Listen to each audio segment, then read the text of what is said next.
হেই WhatsApp guys, আসসালামু আলাইকুম। কেমন আছেন সবাই? দেশ এবং দেশের বাইরে যে যেখান থেকে আমার এই ভিডিওটি দেখছেন সবাইকে জানাই আন্তরিক শুভেচ্ছা ও অভিনন্দন। আজকে আমার এই নতুন ভ্লগে আমি আপনাদেরকে যে বিষয়গুলো দেখাতে চাচ্ছিলাম বা দেখাতে চাচ্ছি তা হচ্ছে আজকে সন্ধ্যা লেগে গেছে অলরেডি। আমি এই সন্ধ্যার মুহূর্তে আমাদের এই গ্রামের বিভিন্ন রাস্তা বা গ্রামের ভিতরের যে রাস্তাটা এটা দেখতে কেমন লাগে বা কতটা সুন্দর এই পড়ন্ত বিকেল বললে ভুল হবে, একেবারে প্রায় সূর্য ডুবে গেছে, কিছুক্ষণ পর মাগরিবের আজান দেবে। তো এই সময়টাতেও যে আমাদের এই গ্রামের দৃশ্যটা কতটা সুন্দর লাগে সেটা যদি আপনারা না দেখেন তাহলে বুঝতে পারবেন না। তো দেরি কিসের, আমি আজ আপনাদেরকে এই সৌন্দর্যটা দেখাতে চাই। তো আপনারা দেখতে থাকুন। তো চলুন। আমাদের জীবনে এমন কিছু জায়গা থাকে যার সাথে শুধু স্মৃতি নয়, একটা অনুভূতির সম্পর্ক থাকে। আমার জন্য ঠিক তেমনই একটা জায়গা আমার প্রিয় গ্রাম। আজকের এই ব্লগ ভিডিওতে আমি দেখাবো আমার গ্রামের রাস্তাঘাট, প্রকৃতির সৌন্দর্য আর সেই পরিচিতি পরিবেশ যা আমাকে সবসময় টেনে নিয়ে আসে। এই যে দেখছেন গ্রামের প্রধান মাটির রাস্তা, কতবার যে এই পথে হেঁটে স্কুলে গেছি, বন্ধুদের সঙ্গে খেলতে ছুটেছি তার হিসাব নেই। শহরের ব্যস্ত জীবনের মধ্যে এই রাস্তাগুলোই যেন আমাকে শান্ত থাকার পাঠ শিখিয়েছে। দুপাশে সবুজ কলা বাগান আর কলার যে গাছগুলো, দূরে দাঁড়িয়ে থাকা নারকেল গাছ আর হালকা বাতাসে দুলতে থাকা গাছগুলোর শব্দ, সব মিলিয়ে এক অন্যরকম প্রশান্তি। এই রাস্তায় প্রতিদিন মানুষের চলাফেরা, সাইকেলের ঘুঙুরের শব্দ আর সকালে কৃষকের ক্ষেতের পথে যাওয়া, সবকিছু যেন একটা পরিচিত রুটিন।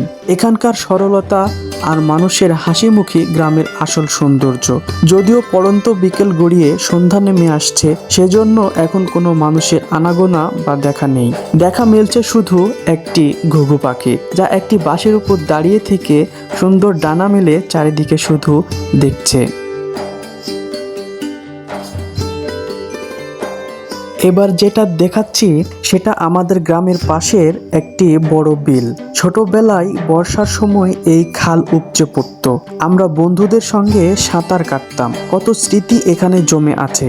এখনো বিকেলের সময় এখানে দাঁড়িয়ে থাকা মানে এক ধরনের শান্তি পাওয়া, এক প্রশান্তি কাজ করে মনের ভিতরে। সূর্যাস্তের সময় গ্রামের দৃশ্যটা অন্যরকম। লালচে আলো পুরো গ্রামটাকে সোনালি করে দেয়। শহরে কখনো সেই আলোর উষ্ণতা পাওয়া যায় না। গাছের পাতার ফাঁক দিয়ে ঢুকে আসা আলো, এটা যেন প্রকৃতির আঁকা এক ছবি। কলা গাছের ফাঁক দিয়ে বিলের মাঝে মাচার উপরে দেখতে পাচ্ছিলাম কিছু সংখ্যক মানুষ এখানে শুটকি শুকাচ্ছিল। অনেক সুন্দর একটি দৃশ্য এটা। আর এই গ্রামের দৃশ্য কি বলবো আপনাদেরকে, না দেখলে আপনারা বুঝতেই পারবেন না যে গ্রামের দৃশ্য এতটা সুন্দর হয়ে থাকে, যা দেখলে আপনার মন ভরিয়ে যাবে। তো বন্ধুগণ, আজকে আমার এই ব্লগে আপনাদেরকে দেখানোর চেষ্টা করেছি ছোট করে আমাদের গ্রামের রাস্তা, ভিতরের রাস্তা। রাস্তার অ্যাকচুয়ালি বেহাল দশা, কি বলবো।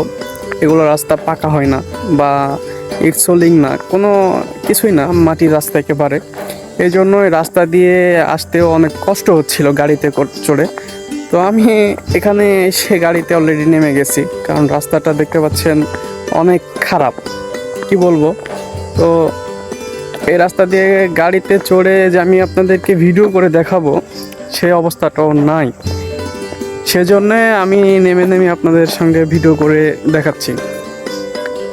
তো এটাই হচ্ছে আমাদের গ্রাম, আমাদের গ্রামের দৃশ্য এসব। আমি জানি আমাদের গ্রামটা আপনাদের অনেক ভালো লাগবে, যতদূর আমি জানি আর কি, কারণ গ্রামে আসলে আমার নিজেরই মনটা ভরে যায়।